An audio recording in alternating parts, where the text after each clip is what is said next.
Recording is on.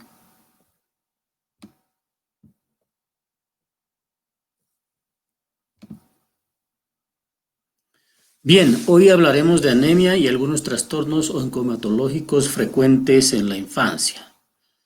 Primero hablaremos de anemia, la cual se define como la reducción del volumen de glóbulos rojos o la concentración de hemoglobina por debajo de 2 desviaciones estándar para una edad. Fíjense, por ejemplo, un niño de 2 meses, cuyo promedio es de 11.5 en su hemoglobina, la desviación estándar menos 2 es 9, entonces los valores por debajo de 9 para un niño de 2 meses se considerarían anemia. Por otro lado, es importante recordar que a partir de los 12 años los hombres tienden a tener una masa eritrocitaria un poco mayor debido a la concentración de testosterona, por lo cual los varones y las mujeres se diferencian en tablas por género, además a partir de los 12 años, como se ve acá con valores. Es importante recordar que a mayor altura hay un menor contenido de oxígeno y eso hace que la hematopoiesis se incremente.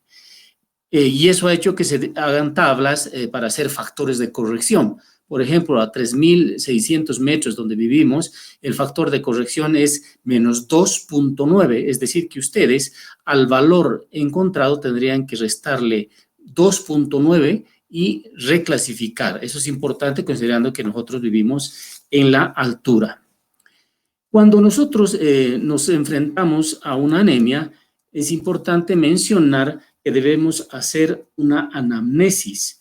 Y dentro de estos datos es importante conseguir, por ejemplo, datos de la prematuridad, el bajo peso al nacer. ¿Por qué?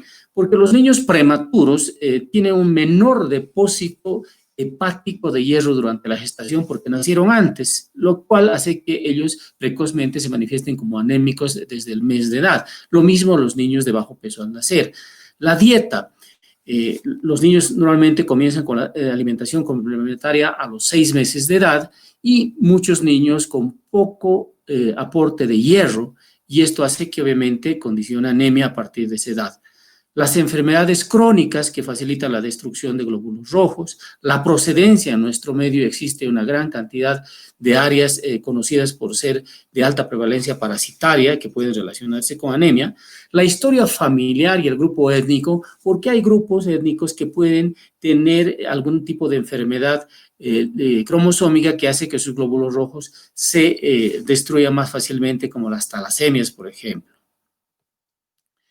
Es importante mencionar que la anemia leve de inicio no da síntomas, el niño puede no manifestar ninguna molestia, pero las anemias agudas pueden manifestarse por palidez, que considerando que en nuestro medio más de la mitad de los niños menores de 5 años tiene algún grado de anemia, la palidez simple no correlaciona muy bien, no tiene muy buena sensibilidad hasta que no haya una anemia con una hemoglobina de 6 o 7, eso hay que tomar en cuenta. Otros datos de anemia aguda grave son la frecuencia cardíaca elevada, tratando de compensar, soplos, somnolencia, irritabilidad. Por otro lado, la anemia crónica, más bien, el paciente se adapta y puede estar siendo tolerada y no manifestar nada.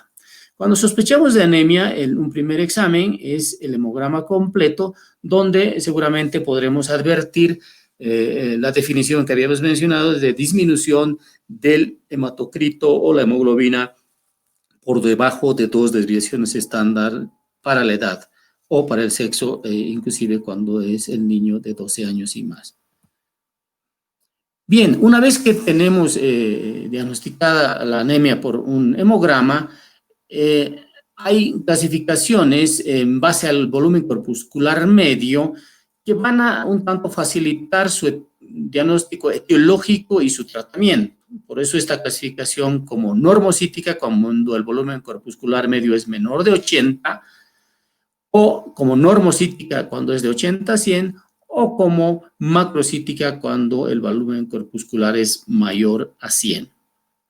Bien, habíamos dicho que la clasificación esta en micro, normo o macrocítica nos ayuda más o menos a identificar la etiología. Ustedes ven acá una tabla bastante complicada que también está inserta en su libro, pero Lo importante es mencionar nada más de que, por ejemplo, la anemia microcítica en lactantes y preescolares y adolescentes, su mayor causa, sin duda alguna, es la deficiencia de hierro. En la etapa neonatal, enfermedades muy raras como la talasemia pueden ser su causa. En cuanto a la normocítica, en todos los grupos etarios, neonatal, lactante, preescolar y adolescente, la pérdida aguda de sangre es la causa más frecuente. Algunas infecciones concurrentes y falla de la médula ósea, que son enfermedades más raras, podrían también ser una causa de anemia normocítica. La anemia macrocítica, por otro lado, en lactantes y adolescentes, su principal causa es la deficiencia de vitamina B12 y de folatos, ¿no? En la parte neonatal, la aplasia congénita, que es una enfermedad muy rara. Bien, hablemos de la anemia de tipo microcítica. Las anemias de tipo microcítico hipocrómico, habíamos dicho que su representante más importante es la anemia ferropénica en la infancia, sobre todo en menores de 5 años. En Bolivia, más de la mitad de los niños menores de 5 años pueden tener este tipo de anemia. Para sospechar esta, en la historia clínica seguramente habrá un bajo aporte de hierro a partir de los 6 meses en estos niños, que seguramente van a consumir sopitas, fideos, etcétera, que hacen que el requerimiento de hierro no sea compensado. Se pueden identificar también en estos pacientes factores de riesgo, como haber nacido prematuros o de bajo peso, como habíamos mencionado, con un bajo aporte, con un depósito de hierro escaso desde el nacimiento. Para diagnosticar este tipo de anemia se solicita ferritina y hierro séricos que van a estar bajos y estos correlacionan bien con anemia ferropénica. El tratamiento es obviamente suplementar este metal, el hierro. Vamos a hablar enseguida de las dosis y el tiempo. Otras enfermedades más raras que pueden cursar con anemia microcítica son la talasemia, que habíamos mencionado.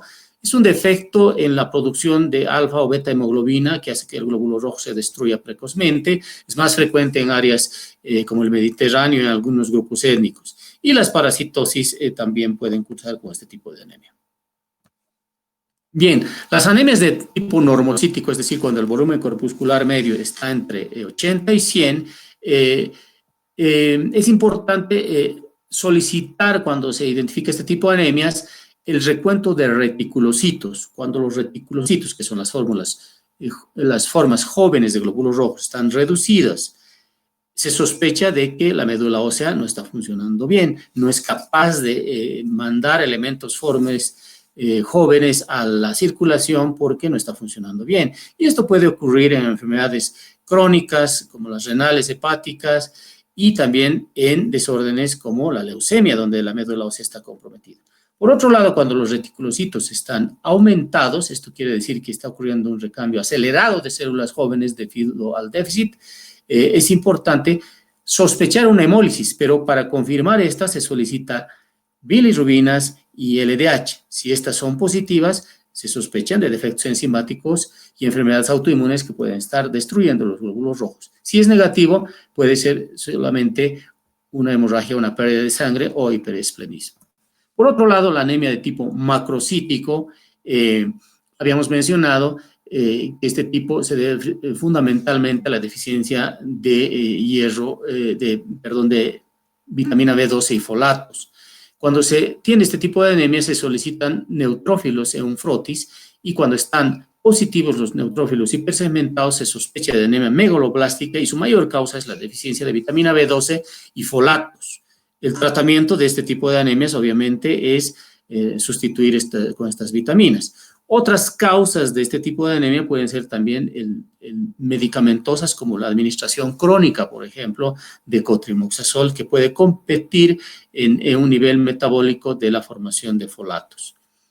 Cuando los neutrófilos hipersegmentados son negativos, entonces no se trata de una anemia megaloblástica y se deben solicitar reticulocitos. Si están reducidos, se piensa en una mala función de la médula ósea o también un hipotiroidismo. Cuando están aumentados, en hemólisis o hemorragia.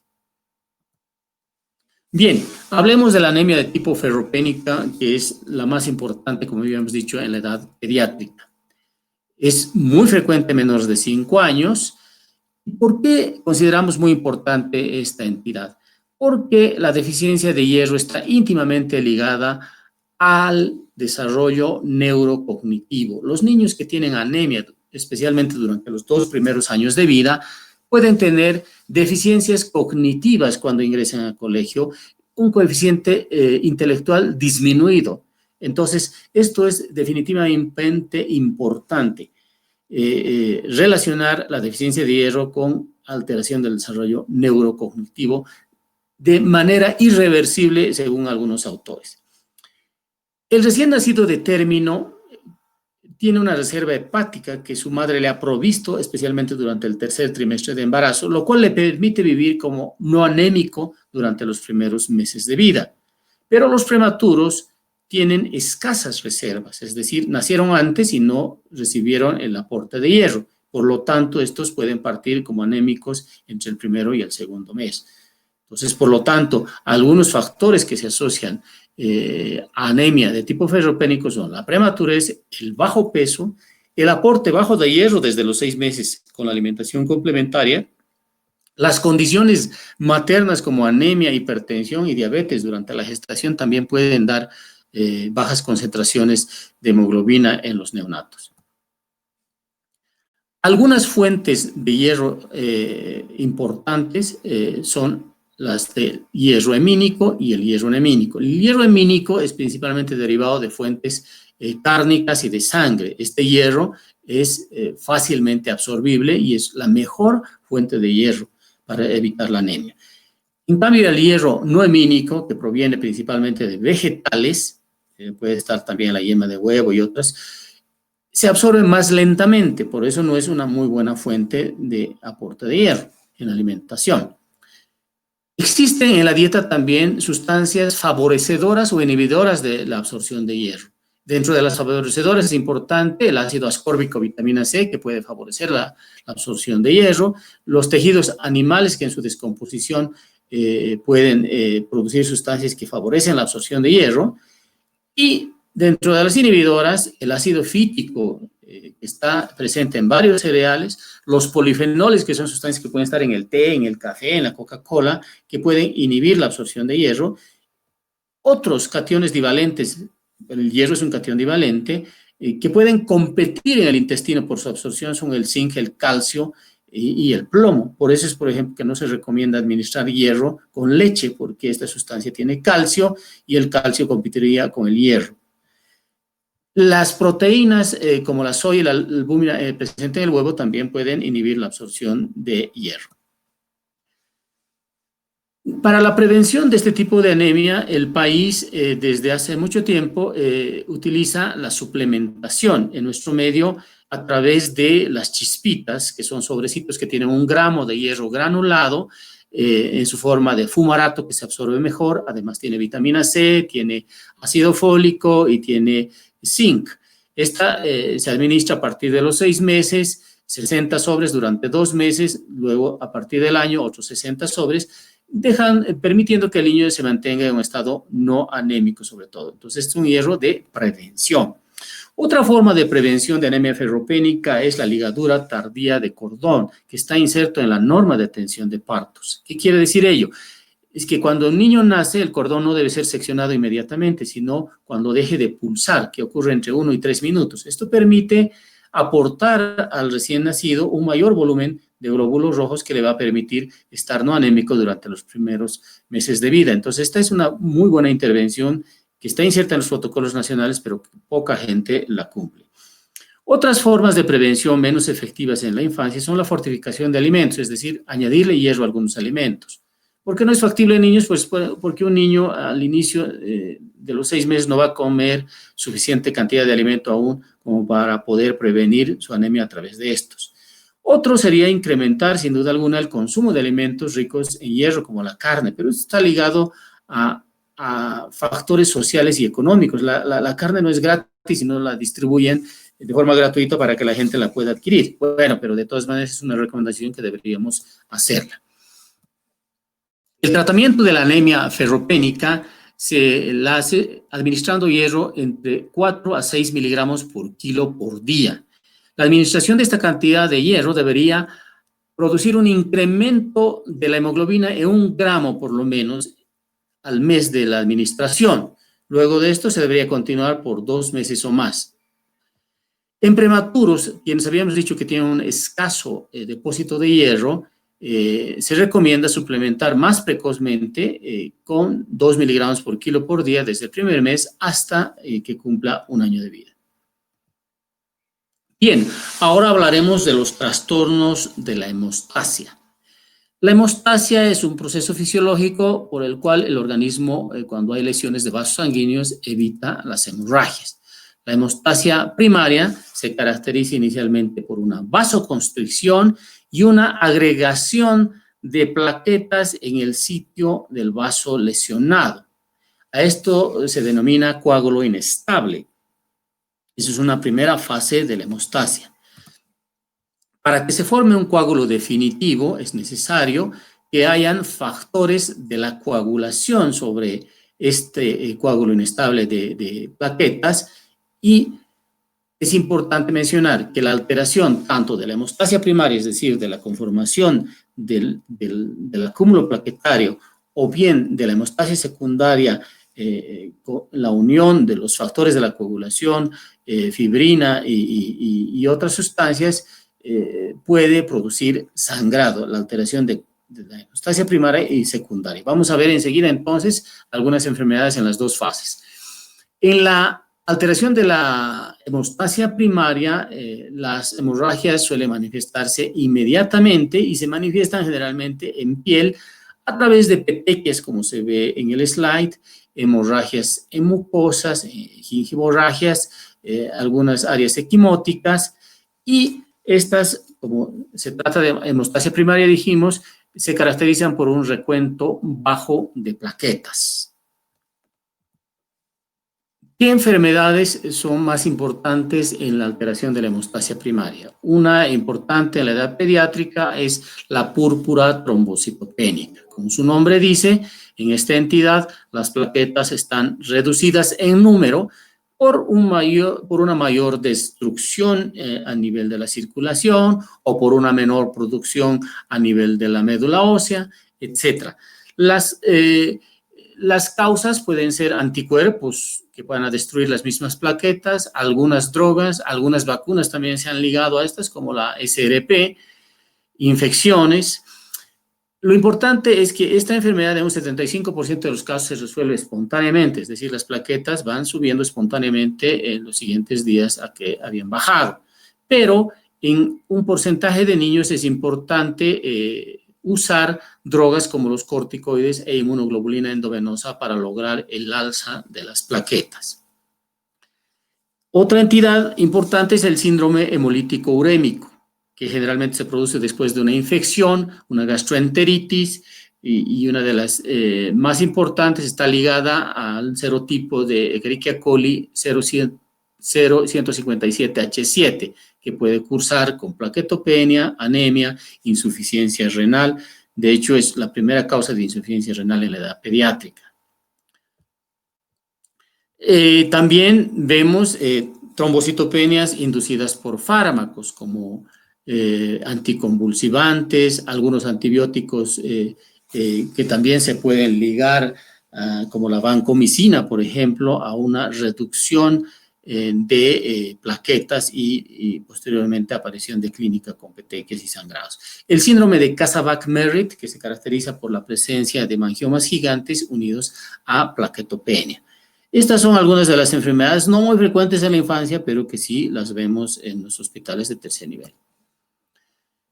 Bien, el otro grupo de enfermedades debido a alteración de la hemostasia secundaria o de la coagulación, en este caso habíamos dicho que aquí están insertos factores de la coagulación. Estas se caracterizan por presentar hemorragia más tardíamente en aparecer, a diferencia de las anteriores enfermedades que mencionamos.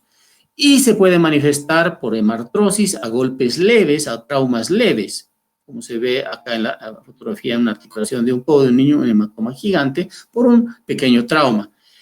Este tipo de entidades se caracteriza por alterar sobre todo el tiempo de protrombina, el tiempo parcial de tromboplastina activada, que están alargados en este tipo de enfermedades, y obviamente hay un déficit de los factores de la coagulación, de algunos factores de la coagulación, como veremos de acuerdo a la enfermedad. Bien, dentro de las más importantes, aunque no son frecuentes, repito, está la hemofilia A, por ejemplo, que es una enfermedad congénita ligada al cromosoma X. ¿Qué quiere decir? Que las madres son portadoras y los hijos varones la padecen. Esta enfermedad se caracteriza por sangrados en piel o hemartrosis a traumas leves. En esta entidad, el TPTA está prolongado y el factor 8 es el que está disminuido. El tratamiento, sin duda alguna, es la administración de factor 8. Otro tipo de hemofilia menos frecuente, la hemofilia A es más o menos el 80-85%, la B entre el 2 y 15%, muy parecida a la anterior, no se puede diferenciar, lo único es que en los exámenes obviamente va a estar disminuido el factor 9. Una enfermedad de pronto más frecuente es la enfermedad hemorrágica del recién nacido, que hay de dos tipos, la enfermedad hemorrágica temprana, que es a los 2 o 3 días del nacimiento, y la tardía, que se puede manifestar más o menos entre las 10 y 12 semanas de vida.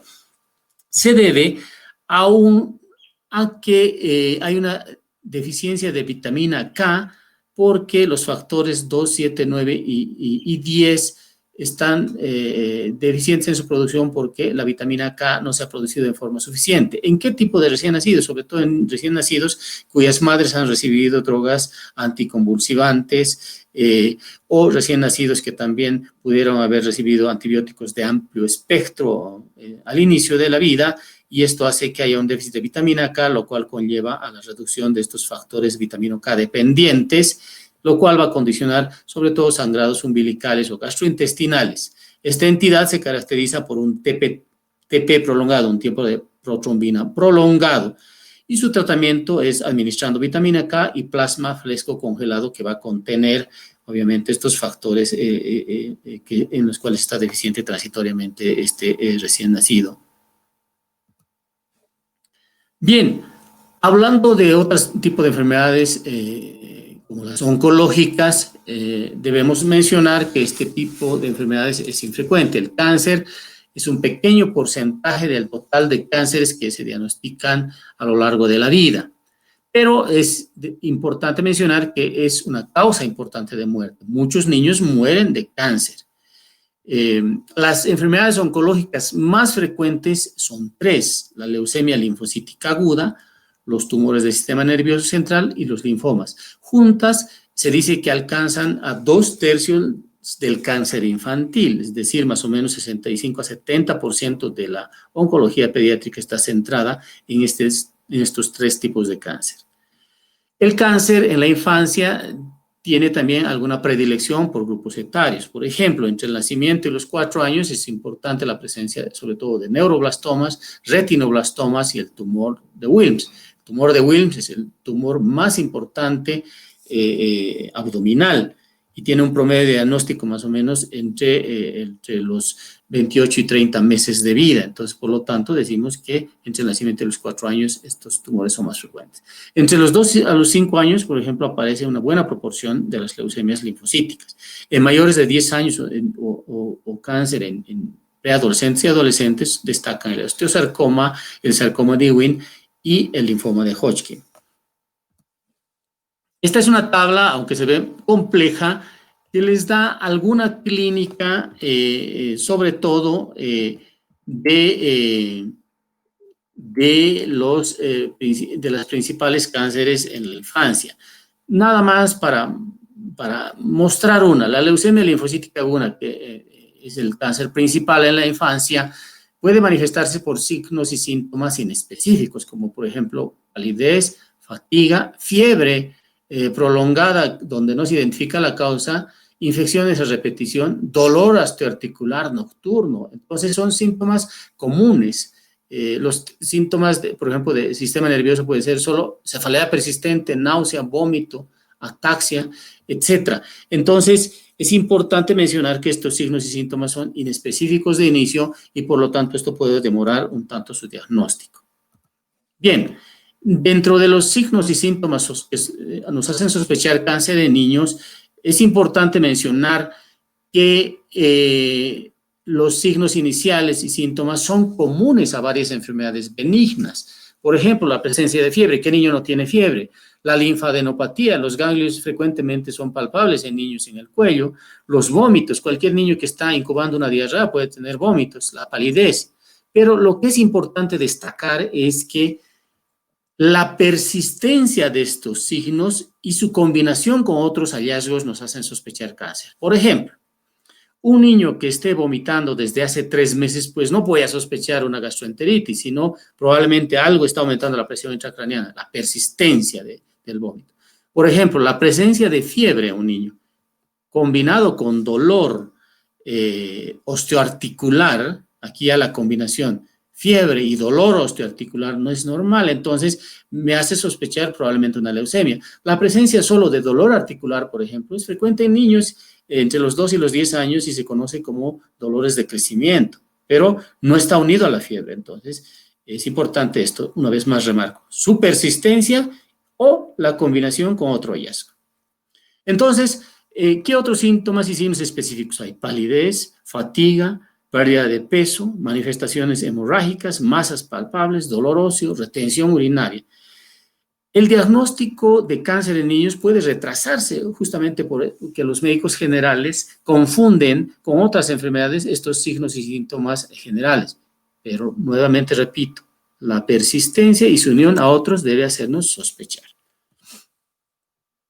Bien, dentro de los síntomas generales, la fiebre prolongada debe llamar la atención y que no haya una causa aparente. Son generalmente niños que han recibido antibióticos de la A a la Z. Eso se ve en niños con leucemia, en niños con linfoma. La palidez sin sangrado aparente, un niño de 5 o 6 años que venga intensamente pálido y sin antecedente de haber tenido sangrados visibles o melenas, por ejemplo, y que tenga malestar general, que tenga fiebre, puede hacer pensar en varios tipos de cánceres. La pérdida de peso sin explicación alguna, de más del 10%, unido a diaforesis por la noche, es fuertemente sugestivo del linfoma, por ejemplo, de Hodgkin. Las linfadenopatías, es decir, la presencia de ganglios que pueden estar localizadas o generalizadas. Se pueden observar en varias infecciones, pero también se puede observar en linfomas y leucemias. Es importante considerar el tamaño, el tiempo que están presentes estos ganglios, su localización y su consistencia. No es lo mismo un ganglio pequeño, doloroso al movimiento que se ve en las infecciones versus un ganglio duro, adherido a planos profundos, no doloroso, que hace sospechar más bien de un proceso oncológico. Aquí se remarca que los ganglios en un niño de más de 4 semanas, no dolorosos, y que se pueden asociar a algún síntoma, por ejemplo, como fiebre o pérdida de peso, hacen pensar fuertemente en linfoma, por ejemplo. Ahora, la presencia de ganglios habíamos mencionado que es normal en niños por las infecciones a repetición en cervicales o pequeños a nivel inguinal, pero hay algunos lugares donde hacen sospechar siempre malignidad. Por ejemplo, los ganglios supraclaviculares no son normales, los epitrocleares se asocian generalmente a malignidad. Ante la sospecha de malignidad por tiempo, por ejemplo, o por la consistencia o por los síntomas asociados, se debe hacer una biopsia para descartar las entidades que mencionamos. Dentro de la parte neurológica, los tumores del sistema nervioso central pueden dar manifestaciones como vómitos persistentes. No es lo mismo un vómito de hace 2 días que puede estar ligado a una gastroenteritis que un vómito y cefalea desde hace 2 meses. Eso está hablando de hipertensión intracraneana y si ustedes hacen una imagen tipo TAC pueden encontrarse con este tipo de sorpresas. Las cefaleas, sobre todo aquellas que despiertan al niño por la noche, intensas, o las cefaleas de inicio abrupto, agudo, pero demasiado intensas, también se han ligado a cáncer en el sistema nervioso central. La presencia de convulsiones sin etiología aparente también se han ligado. Las alteraciones en la marcha, un niño que caminaba normalmente a los 2 años y de pronto no camina bien o no mueve un miembro, debe hacer sospechar alguna alteración en el sistema nervioso y solicitar neuroimágenes para descartar esta posibilidad. Dentro de los síntomas gastrointestinales, la presencia de vómitos persistentes, no algún vómito aislado reciente. Masas palpables o visceromegalias. Un porcentaje de los tumores de Wills, por ejemplo, la mamá es quien al bañar al niño palpa algo sospechoso en el abdomen y acude al médico y se trata de un tumor de Wilms. La constipación refractaria, niños en quien se trata la constipación y esta no se resuelve con varios tipos de tratamiento, también puede estar unido a masas que están comprimiendo. Entonces, en estos casos se piden estudios de imágenes. La parte musculoesquelética, el dolor óseo que habíamos dicho y la fiebre, sobre todo, unidos. El dolor óseo, habíamos mencionado también que entre los 2 y 10 años es frecuente y se conoce como dolor de crecimiento, pero no se asocia a fiebre, no se asocia a aumento de volumen y no se asocia a palidez ni a ningún otro signo o síntoma. Entonces, pero aquí, dolor óseo más fiebre puede hacer sospechar de osteosarcoma, de leucemia linfocítica. Las fracturas patológicas, un adolescente que está jugando básquet y recibe un trauma leve puede tener un sarcoma de Ewing, por ejemplo. No es normal que uno se fracture frente a un trauma leve. Síntomas dermatológicos. La piel puede mostrar algunos signos correspondientes a cáncer. Por ejemplo, la presencia de petequias. En las leucemias, la médula ósea funciona mal, tiene menos plaquetas ese paciente y se manifiesta por petequias. Áreas equimóticas, palidez, porque la médula falla en producir glóbulos rojos. Los eczemas sin respuesta a corticoides se ven en un tipo de cáncer que se llama histiocytosis de células de Langerhans, por ejemplo.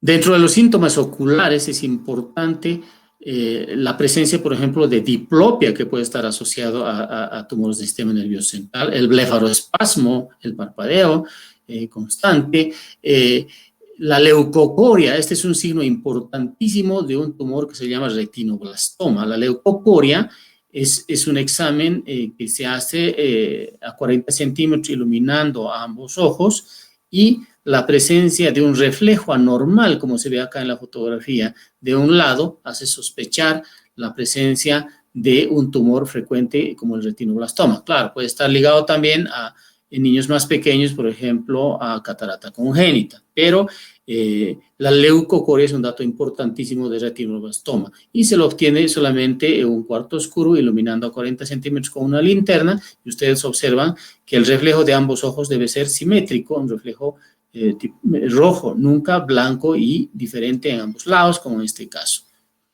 Los síntomas endocrinológicos. El sistema endocrinológico puede alertar de cáncer, por ejemplo, a través de la poliuria, de la polidipsia, como en tumores de la silla turca, con craniofaringiomas, en la histiocytosis de células de Langerhans que pueden infiltrar la hipófisis, por ejemplo, se pueden ver poliuria y polidipsia. Los signos de pubertad precoz, no es normal pues que un niño de 8 años tenga vello púbico, por ejemplo, esto se puede ver en tumores suprarrenales. Bien, eso es todo, gracias.